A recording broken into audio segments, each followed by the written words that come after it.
Good morning बच्चों। We are studying the chapter exploring algebraic identities. In this chapter we studied last time this topic, okay, factorisation using algebraic tiles, है ना। Algebra tiles का use करके हम कैसे factorise कर सकते हैं। This activity you will do, you can do in your activity 5, है ना। और यही एक्टिविटी कर लेंगे आप, यही एग्जाम पे लेकर, no problem, in your activity 5। But in the examination we will not use this activity to solve any problem, okay. तो there is another way, without using tiles we can also factorise any algebraic expression. The algebraic expression we are studying here, that is quadratic, है ना, वो quadratic polynomial है और उसका standard form मैं आपको लिख के दिखा देता हूँ। I share my own way how to solve this type of problem, okay.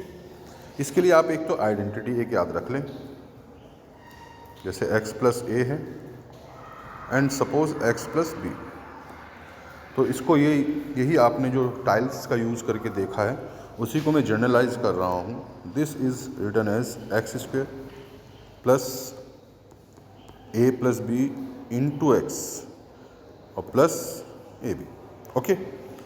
अगर इस तरह की कोई आपको एक्सप्रेशन मिलता है तो उसको फैक्टराइज हम इसे ऐसे कर सकते हैं, ये फैक्टराइजेशन कहलाता है, ठीक है।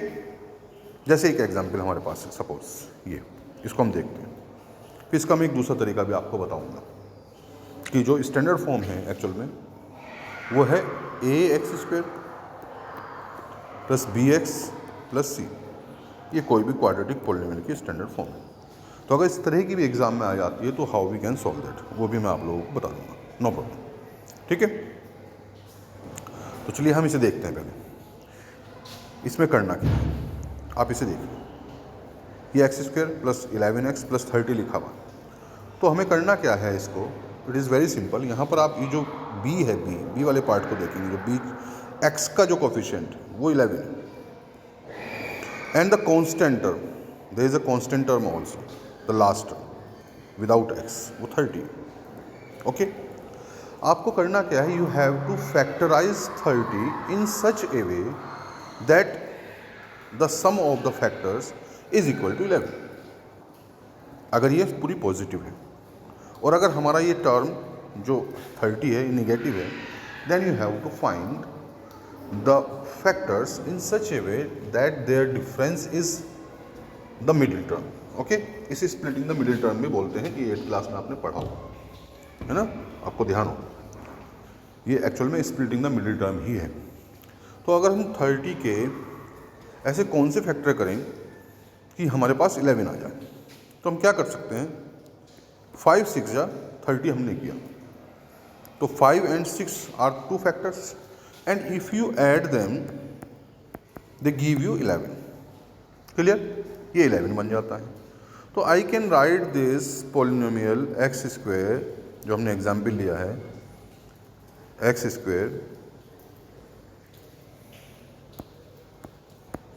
प्लस 11x प्लस 30, मैं इसको लिख सकता हूँ एक्स स्क्वेयर प्लस 5 प्लस 6। तो जो फैक्टर्स हैं उनका सम हमारा मिडिल टर्म आ गई, ये मिडिल टर्म, x का कोफिशिएंट वाली टर्म को मिडिल टर्म बोलते हैं, एंड दिस इज 30, ओके। तो I can write this x square plus 5 plus 6 x plus 5 into 6। तो this resembles x square plus a plus b into x और ये a b, where a में b 5 and b में b 6। तो इसके साथ resemble कर रहा है। और ये किसके इक्वल होता है, ये होता है x प्लस ए इंटू एक्स प्लस बी। तो this will become x plus 5 and x plus 6। Is it okay? तो ये ऐसे बन जाएगा। एक तरीका ये हुआ। एक तरीका और हो सकता है कि इसको हम लिख सकते हैं एक्स स्क्वेयर प्लस 5x। मैं क्या कर रहा हूँ, मैं इस x की मल्टीप्लाई कर रहा हूँ, 5 में मल्टीप्लाई करूँगा और मैं 6 में मल्टीप्लाई करूँगा, प्लस 6x प्लस 30 और मैं पेयर बना लेता हूँ ऐसे दो दो। यहाँ से मैं क्या कॉमन ले सकता हूँ, एक्स स्क्वायर और 5x में से x कॉमन लूँगा, it will give you x plus 5। यहाँ से 6x और 30 में से क्या कॉमन लिया जा सकता है, 6 कॉमन लिया जा सकता है, it will give you x plus 5। Again this factor x plus 5 will be taken as common, तो इट बिकम्स x प्लस 5 और यहाँ से आ जाएगा हमारे पास x और दिस 6। ऐसे भी आप इसको कर सकते हैं, जनरली हम ऐसा करते हैं, ठीक है। Otherwise using the identity x plus a into x plus b is equal to x square plus a plus b into x plus a b का यूज़ कर भी आप इसको फैक्टराइज कर सकते हैं, ठीक है। मैं मानकर चल रहा हूँ कि आपको समझ में आ रहा होगा। अगर समझ में नहीं आता तो आप इस वीडियो को बार बार देखेंगे जब तक समझ में ना आए। उसके बाद भी अगर समझ में नहीं आता है तो मैं हुई लेकिन आस्क में, ठीक है। अब हम एक्सरसाइज की तरफ मूव करते हैं। ये हमने बात की ऐसी एक एग्जाम्पल से हमने इस आइडेंटिटी को समझने की कोशिश की। अब यहाँ पर देखिए, ये तुम्हें दिया हुआ है algebraic expression on the left hand side और यहाँ पर तुम्हें इसके फैक्टर्स लिखने हैं। तो हम करेंगे क्या, हम वही करेंगे। हमें 24 के ऐसे फैक्टर निकालने हैं कि उनका सम क्या आ जाए, 11 आ जाए। अगर ये स्टैंडर्ड फॉर्म में नहीं है, स्टैंडर्ड फॉर्म क्या है, मतलब अगर a यहाँ पर जो a है वो हमारा यहाँ पर क्या है 1 है, तो हम यही तरीका डायरेक्ट यूज़ करें। अगर यहाँ पर a आ जाएगा then our way of doing this question will change, okay. तो 24 के ऐसे फैक्टर निकालने हैं। आप किसी भी नंबर शुरू कर सकते हैं, but I need 2 factors such that their sum is 11। Why the sum, because जो 24 है दैट इज पॉजिटिव, उसका साइन क्या है, पॉजिटिव है, तो सम निकालना। I told you, if 24 would have been negative, then we had to find 2 factors that their difference is 11. तब हम ऐसा करते हैं, लेकिन यहाँ पर हमारे पास क्या है 24 पॉजिटिव, तो easily we know that 8 3 जा 24 होता है, ठीक है, एंड 8 प्लस 3 हमारा क्या होता है 11 होता है। तो simply we can write this s square minus 11s plus 24 को मैं लिख दूंगा एस स्क्वेयर माइनस 11 लिखा जाएगा कैसे, 8 प्लस 3, उन फैक्टर्स के सम में ही लिखना है 24। नाउ एस की मल्टीप्लाई हम अंदर ब्रैकेट में करेंगे, या directly you can write, but मैं ऐसे ही करूँगा ताकि ये तरीका आपको रहे यार। When minus is outside the bracket we know, ये मैं आपको नहीं बता रहा हूँ, वो हम जानते हैं कि the sign of the quantities inside the bracket changes, okay. तो it gives you 8s minus 3s, sign change हो जाएंगे 24। अगेन वी मेक पेयर्स ऐसे, तो यहाँ पर हम क्या कॉमन ले सकते हैं, एस स्क्वेयर है, यहाँ पर एस है, तो s can be taken as common, it gives you s minus 8। यहाँ पर माइनस है। अब देखें एक बात और ध्यान रखनी है आपको, ये क्वेश्चंस करने से आपको आती रहेगी, वो क्या रखना है ध्यान, कि जो हमारा पहला ये फैक्टर बनेगा यही हमारा दूसरा बनना चाहिए। तो sometimes you need to take the sign common, मतलब minus sign, specially the minus sign you need to take common, बाहर लेना पड़ सकता है ब्रैकेट के, so that the quantity inside the bracket will change, है ना। माइनस बाहर होता है तो भी साइन चेंज हो जाता है, अगर तुम माइनस बाहर ले लेते हो ब्रैकेट के तो भी क्वांटिटीज़ जो हैं उनका साइन चेंज हो जाता है। तो यहाँ पर हम क्या ले सकते हैं, एस तो कॉमन नहीं आएगा, 24 में और 3 में कॉमन आ सकता है क्या, -3। लेकिन यहाँ पर माइनस क्यों कह रहा हूँ मैं, क्योंकि I know that S is negative, ये क्वांटिटी जो है निगेटिव है, और यहाँ पर इस फैक्टर में मेरी ये क्वांटिटी पॉजिटिव आ रही है, तो इस क्वांटिटी को पॉजिटिव बनाने के लिए मैं -3 कॉमन लूँगा। उससे क्या होगा, मेरा एस क्या बन जाएगा, पॉजिटिव बन जाएगा। एंड 24 में से भी एस कॉमन लिया जा चुका है, तो इट गिव्स यू 3 8 जा 24।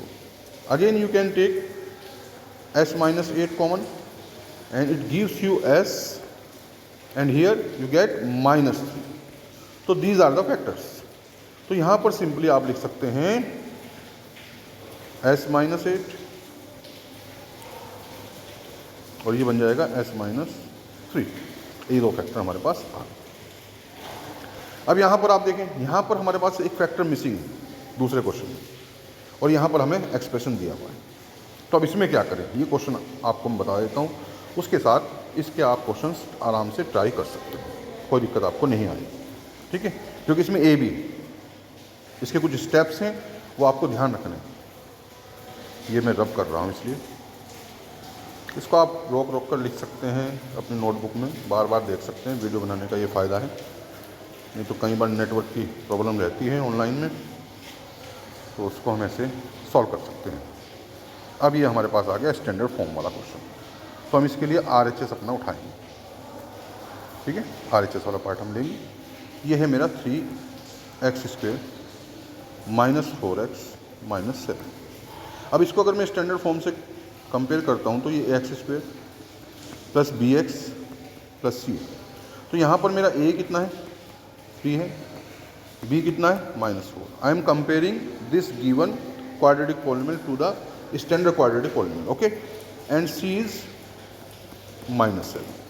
तो इसमें करना क्या है, इसमें हम ऐसे नहीं कर सकते कि सिर्फ हम c के वो फैक्टर निकालें विच हुज फैक्टर्स का डिफरेंस हमें 4 दे दो।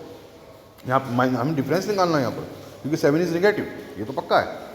बट इसे हम ऐसे नहीं कर सकते, क्योंकि जो अभी तक हमने किया वहाँ पर x² के साथ जो a है वो 1 है, वहाँ हम डायरेक्टली कर सकते हैं। यहाँ पर हम सबसे पहले क्या करेंगे, जो भी x² के साथ है यानी कि a है, a और c की हम मल्टीप्लाई करेंगे, a और c की हम मल्टीप्लाई करेंगे। ये हमारा AC आ गया विदाउट साइन, a और c। साइन की वैल्यू हम बाद में लेंगे वो डिफरेंस निकालने के लिए। 7 3 आ जाएगा 21। Now you shall find the factors of 21 such that the difference of the factors is 4। तो यहाँ पर simply you can see that the factor of 21 are factors of 21 are 3 and 7, whose difference is, if you find 7 minus 3 it gives you 4। तो जो इन दोनों की multiply की वो खुद ही फैक्टर्स हैं उस नंबर के जिनका डिफरेंस क्या आ जाता है, हमारा 4 आ जाता है, ठीक है। डिफरेंस क्यों लेना है, बिकॉज c इज निगेटिव, ये मेरा मानना है ना। अब हम इसको देखो कैसे करते हैं। अब हमारे पास आ गया 21, तो मैं लिखता हूँ इसको 3x² minus 7 minus 3x minus 7। अब देखो, ये इसलिए मैंने तुम बताया कि x से मल्टीप्लाई करना है क्योंकि यहाँ पर भी काम आएगा। आई नो, मुझे पता था, वो मेथड हर जगह काम नहीं आएगा। माइनस x की मल्टीप्लाई करनी है, बाहर साइन है, साइन चेंज होगा, ये सब बातें हम जानती हैं। प्लस 3x प्लस 7, बार बार मैं बताता रहूँगा, लेकिन यू मस्ट नो दैट। अब हियर यू कैन सी, ये सॉरी स्क्वायर है 3x², हियर यू कैन सी यहाँ पर 3x² है, यहाँ पर 7x है, तो नंबर्स में से कुछ कॉमन नहीं आएगा, लेकिन x² और x में से कॉमन आ जाएगा, क्या, x। तो अब x कॉमन लेंगे, हियर यू विल गेट 3 और एक x बचेगा 3x, हियर x बाहर चला गया, बचा हमारे पास -7। अब ये जो हमारा फैक्टर है वही हमें यहाँ से बनाना है। अब यहाँ से आप देखते हो, सॉरी यहाँ पर बच्चों 7 भी निगेटिव था, 7 यहाँ पर निगेटिव है ना। यहाँ पर आप देखते हो तो 3x माइनस 7 मुझे अगर बनाना है तो मुझे कुछ भी कॉमन लेने की आवश्यकता नहीं है, और कुछ भी कॉमन नहीं का मतलब है 1 तो हमें लेना ही पड़ेगा। तो +1 हमने कॉमन लिया, तो हमारा ब्रैकेट के अंदर बचेगा 3x माइनस 7, ये हमारा ब्रैकेट के अंदर बच जाएगा 3x माइनस 7, ठीक है। इसको हम देख सकते हैं ऐसे। अब आप again you will take 3x minus 7 as common, it leaves x plus 1। तो ये हमारा फैक्टराइजेशन हो गया। इसका फैक्टराइजेशन क्या हुआ, हमारा 3x² माइनस 4x माइनस 7 का फैक्टराइजेशन हुआ 3x minus 7 and x plus 1। अब हम ऊपर जाते हैं अपने क्वेश्चन पे। यहाँ पर हमारे पास क्या गिवन है, x प्लस 1 तो ऑलरेडी गिवन है, तो बचा क्या हमारा बचा क्या हमारा 3x माइनस 7 हमारा बचा। You can write that here, ये हम यहाँ पर लिख सकते हैं। अब देखो बच्चों दिक्कत क्या है, ये भले ही फिल इन द ब्लैंक वाला क्वेश्चन है, लेकिन in mathematics you need to solve each and every question, even then you can reach the right solution. Without solving the question you can not attempt any question. आप MCQ भी अगर आपके पास है तो you need to solve them, है ना, तो इसलिए सॉल्व तो आपको करना सीखना ही पड़ेगा। ठीक है, उम्मीद है कि आप लोग समझ गए होंगे जो हमने आज डिस्कस किया।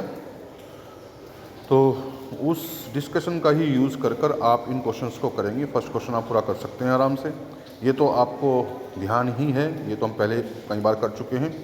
इन आइडेंटिटीज़ का जो आइडेंटिटी हमने आज एक देखी x + a और x + b, इनका यूज़ कर कर भी आप इस तरह का सॉल्यूशन निकाल सकते हैं। ठीक है, यही आइडेंटिटी माइनस के लिए भी हो जाएगी, वो भी मैं तुम्हें होमवर्क दे रहा हूँ कि अगर x - a और x - b हो तो उसका सॉल्यूशन क्या निकलेगा, है ना, वो आपको देखना है। उनका यूज़ कर कर आप ये 2 क्वेश्चन ट्राई करें, और ज़्यादा कर सकते हैं तो कर लें, अदरवाइज़ 2 तो आपको क्वेश्चन ये करने ही, ताकि आइडेंटिटीज़ आपको समझ में आ जाए। फिर उसके बाद हम कल, तो संडे है, उसके बाद जब भी हम क्लास लेंगे तो हम ये आगे बढ़ेंगे इसमें। ठीक है, ओके, थैंक यू।